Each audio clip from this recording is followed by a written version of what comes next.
Okay, welcome to Unit 3.2, Thermodynamics. This is part 2 of 3. Um, so before we begin, I just want to recap all the things that we did in part 1, because part 1 actually had a lot of information there. So what we did was we started off by talking about what drives or motivates a chemical or physical change, and we learned that it's the desire to get to the lowest energy state. So because chemical or physical changes want to get to the lowest energy state, that's what's going to motivate that reaction. We also learned that a spontaneous process happens without outside help because they go to the lowest energy state. So we learned what what spontaneous means. It happens without any outside help. And that happens because it goes to the lowest energy state. Next, we talked about enthalpy and how that relates to spontaneity. So we learned that a decrease in enthalpy, so losing heat, will increase the spontaneity because, again, we're losing heat energy. So remember, if we're losing heat energy, we're going to a lower energy state. That's more spontaneous. That process is more spontaneous. We also focused on the enthalpy of phase changes. So we first predicted the sign of delta H for phase changes. And then we started looking at how to read a heating curve, which is sort of a new thing. I'm just utilizing the last half or the last portion of the videos to sort of get you used to reading them. Because there's a lot more application with them. But in this video, we're going to focus on the relationship between spontaneity and entropy. And we said in the last video that increasing the disorder, so entropy as a measure of disorder, if we increase that disorder, that's getting us to a lower energy state, so it's a more spontaneous process. Okay, so let's look at that. Like, why is that true? Which state do you think can get to more spontaneously, meaning it happens on its own without any outside help? Is it going from a clean room to a messy room, or from a messy room to a clean room? So if you take a look, it's probably going to be going to getting to a messy room. So when the room is in this messy state, this happens more spontaneously, meaning it doesn't really take much outside effort from you. But if you want to clean up the room or maintain a clean room, that's going to take a lot more effort. You have to put things in the right place all the time, make sure things are folded up neatly. Like, that takes a lot of effort. So let's talk about what entropy is. Actually, what entropy is not really disorder, but it measures the probability of a state. So we have two states here. We have some gas particles, and these are in like these glass chambers that are sort of open, so the gas particles can move between each chamber. So which state do you think is more probable, where the gas particles sort of spread out evenly, or one where the gas particles are all in one chamber? Probably going to be the one where they're spread out evenly. And so this state has a higher probability, so getting to the state will be an increase in entropy. And the equation that's associated with this, this is called Boltzmann's constant, and it's named after this guy, Boltzmann, who, as a side note, was a very brilliant scientist who wound up committing suicide, they believe, because he was not given recognition for his work. But at any rate, he's sort of the father of many of these ideas. These are the equations that are associated with entropy here, and it's the entropy is equal to Boltzmann constant times the lateral log of the probabilities of the states, and the change of entropy is written this way. It's the Boltzmann constant times the natural log of the probability of the final state over the initial state. Now, the more probable a state, again, as I said, the more entropy. And we can say that entropy measures disorder. So instead of thinking about probability of states, which is like very difficult for us to think of, we can just think of it as disorder. So as disorder increases, delta S increases. Let's see what we mean by that. Which two of these states is the most disordered? I'm sorry, has the most disorder. Is it the state where the gas particles are spread out evenly, or one where they're all in one container? Yeah, this one looks like to be the most disordered, because here it's like it will be like stacking up all of your books on one section of your desk, right? This is a more ordered state, and this one's a more disordered state. This is also the state that we said is has a high probability of getting to. So that's where the link comes between disorder and probability. Now that we kind of know what entropy is, I want us to continue to think about it in terms of disorder because I think it's a lot easier for us to grasp. But the question is, I want you to predict the delta S for this. This is actually a physical change, not a chemical reaction. And this has to do with the dissolution of sodium chloride. So we have sodium chloride, we have water. This is a sodium chloride crystal, and this is sort of water molecules. Which state do you think is more ordered? Which one is more disordered? So you look at the reactants, is this more ordered or disordered? And the same thing with the products. And then utilize that to figure out, is this change resulting in an increase in disorder? If it is, you have a positive delta S, or if it's resulting in a decrease of disorder, in which case you have the negative delta S. So pause this for a moment and try to predict the sign of delta S.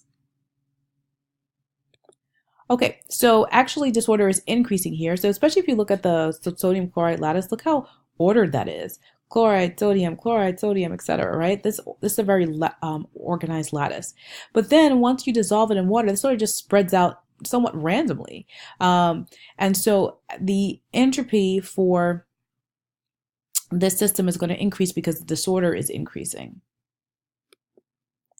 All right, let's try it again for this one. So now we have these gas particles, and I want you to predict the delta S for the chemical reaction. I want you to ignore the moles. Let's pretend that the moles of gas particles in both cases are the same.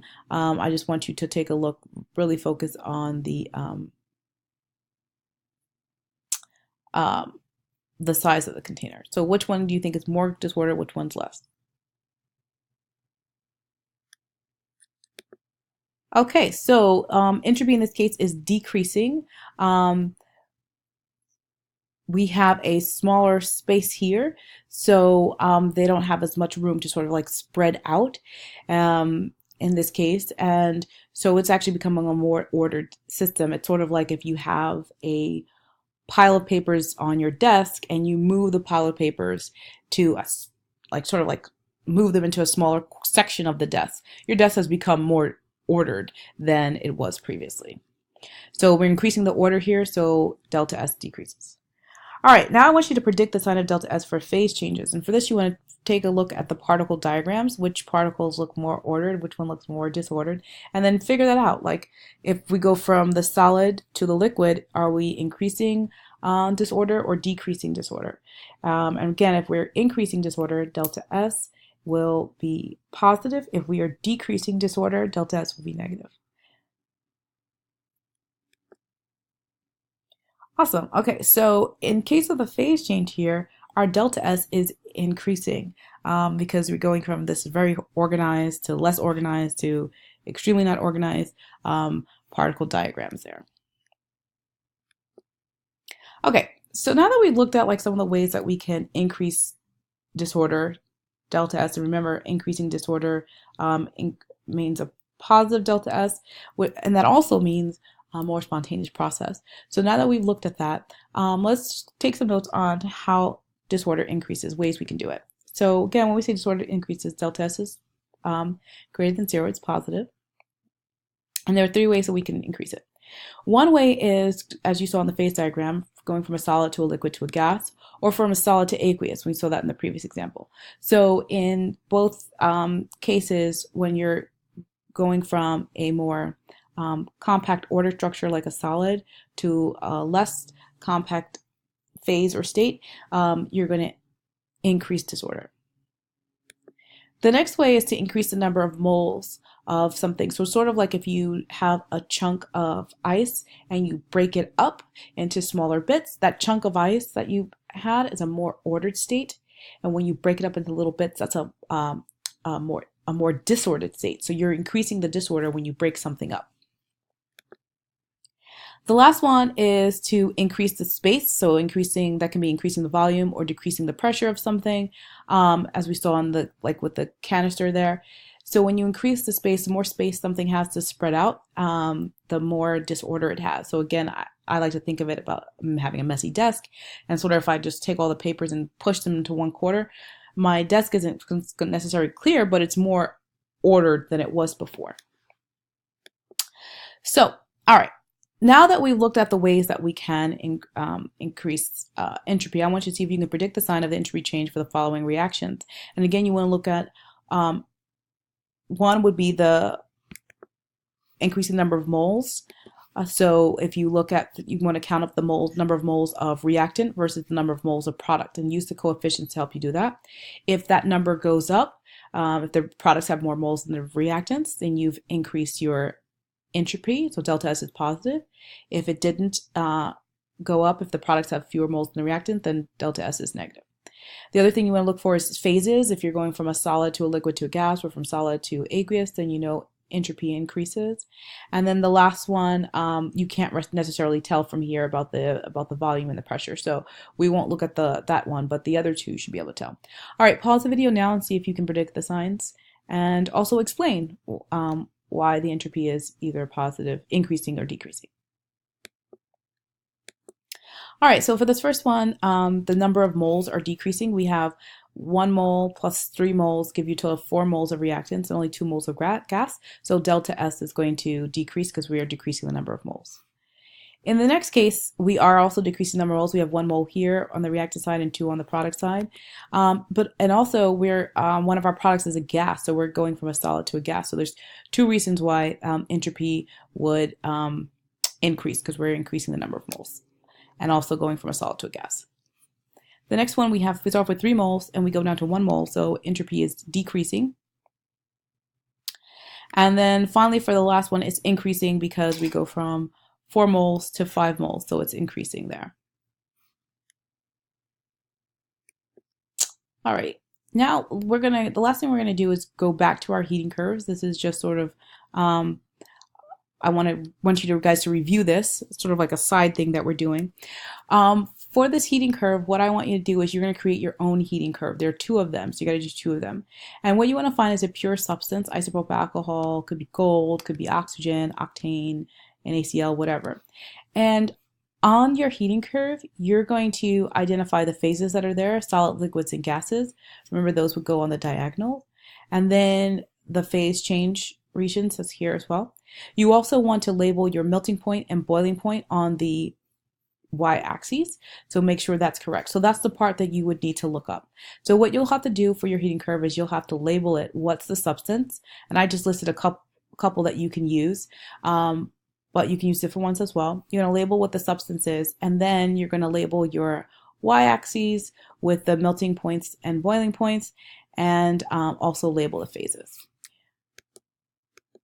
All right, that's it for this video. Part 3 is next.